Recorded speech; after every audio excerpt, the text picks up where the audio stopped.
In Africa, there's a big plain, flat place, which is flat for hundreds of kilometers. And every single year there's a migratory bird that crosses this plain. And when they come halfway out to the plain, they all of a sudden go east in a big circle like this, around an area of like 30 kilometers or something. And for decades, ornithologists could not understand why, until they asked a geologist. And the geologist could tell them that 20 million years ago there was a mountain there. So 20 million years after the mountain no longer existed because of, natural erosion or whatever, the birds are still flying around the mountain.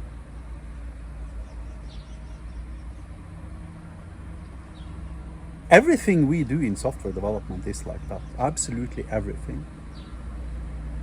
We've based the entirety of the industry upon assumptions that no longer applies in any ways whatsoever.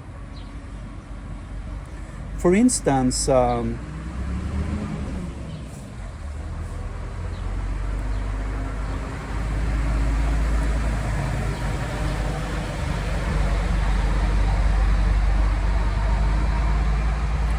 there's a general assumption amongst entrepreneurs that you need VC funding to start a company. Right, I started iNiro on $7. That was what it costed me for the first month of my droplet at DigitalOcean. Another assumption is that you need a team. I'm a solo entrepreneur. I have created 99.5% of the code that exists in my platform, which is my product, which is now daily used by thousands of people all over the world to save them for millions of dollars annually.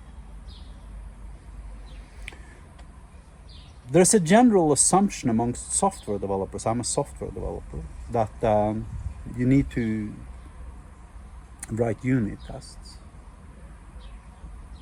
I save straight to production. When I get a new client, I get a specification from that client, I create their live cloudlet and I work straight in production, saving files directly to production.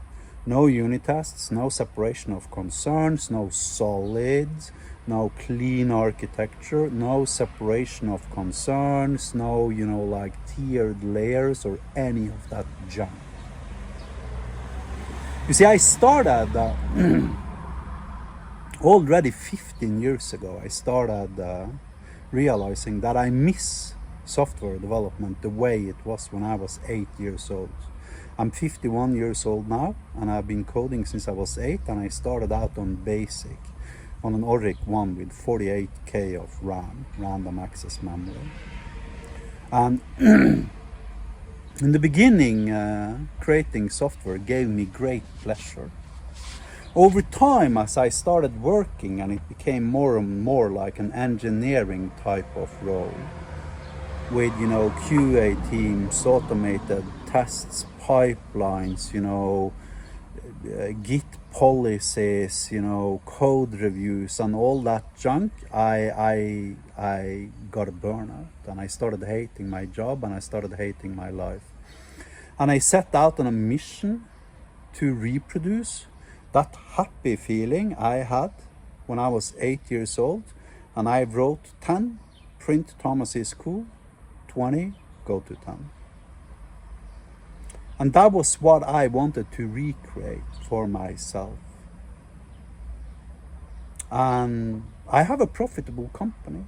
And so far, even though arguably 100% of every single software developer on Reddit hates my guts, none of them has so far been able to find a security flaw in my code. Even though I save straight to production, may I add. So apparently I'm doing something right. This code is Hyperlambda. That is the programming language I created myself in order to pull this through. It's a declarative, meta-based programming language based upon declarative constructs in a homo-iconic language. And here is its C# equivalent. In Hyperlambda, I got one file and less than 20 lines of code. In C#, I've got 8 files and 140 lines of code. Hyperlambda, less than 20 lines of code. C#, 140 lines of code, 8 files.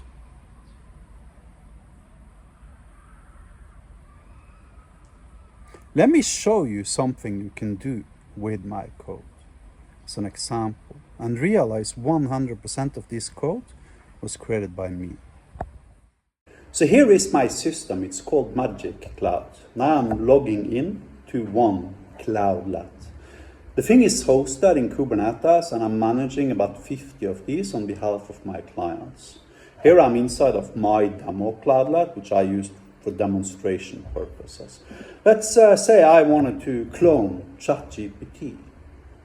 Okay, I click manage, I go to machine learning. Actually, first I go to plugins, and then I install the OpenAI plugin. When I have installed this guy, then I install the AI expert system. The AI expert system is the front end. If I click install here now, and basically I've got a front end here. That is basically like ChatGPT, and it supports OpenID Connect and passwords, usernames and passwords and stuff like that. And everything you can imagine. It's got like 90% of every single feature that ChatGPT has. Now if I go to manage, I go to machine learning and I create a new type. I call it YouTube demo. I turn it into an AI agent and I save it. I now refresh the AI expert system. I got another type here which I can use. These are kind of like LLMs in OpenAI or ChatGPT if you wish. Search the web for Thomas Hansen Hyperlambda and create a 2-paragraph summary. And I need to emphasize 100% of this code was built by me. No team, no VC, no seed, no Silicon Valley, no FAANG software developers, nothing. Me. And arguably, this is one of a million features, and this one single feature arguably completely replaces Perplexity AI in their entirety. Perplexity AI is worth how much? Like $20 billion or something. And the thing saves my sessions. Here you can see I can go back to previous sessions I had. Right, here's an OpenAI news search I did the other day, and then I can go back to this one and I can continue from where I left off. If I want to, I can click the share button, which allows me to publicly share this and creates a landing page with my particular conversation with this particular LLM, allowing me to share it as arguments in social media or things like that. The system can be completely white labeled. You can change its logo and every other thing, completely hiding Nero in the process. And in addition to this thing, I also have, arguably, my clients keeps on telling me at the very least, I happen to also have the best embeddable website AI chatbot that exists on Earth, out competing and outperforming companies like Zendesk and Microsoft and AWS and God knows who else out there, right? Who is your CEO? Show me an image. I mean, just this simple thing of like showing an image. These are things that, you know, less than 10% of my competitors are even capable of doing. This image was automatically fetched during website scraping, may I add. You see, I've been on my own personal crusade now for a year. And my mission was to prove you wrong about everything. So basically, my mission was to prove that I'm right and you're wrong on everything. 100% of every single assumption you have. And I don't know what to tell you. They've stopped arguing about me on Reddit now, because they cannot win the arguments with logic and reason. If you drop my name or you mention Magic Cloud on any groups on Reddit, you know, that the best arguments they're going to be able to come up with are, you know, ad hominem arguments. You know, some of them will claim I'm a terrorist, I'm a danger to society, I should be locked up, and, you know, I should be in prison for criminal neglect, etc., etc. But not one of them can find a single bug in my code base. Not one of them. Even though I save straight to production. So I don't know what to tell you, my friend. Besides, one last sentence. I'm right and you're wrong on everything.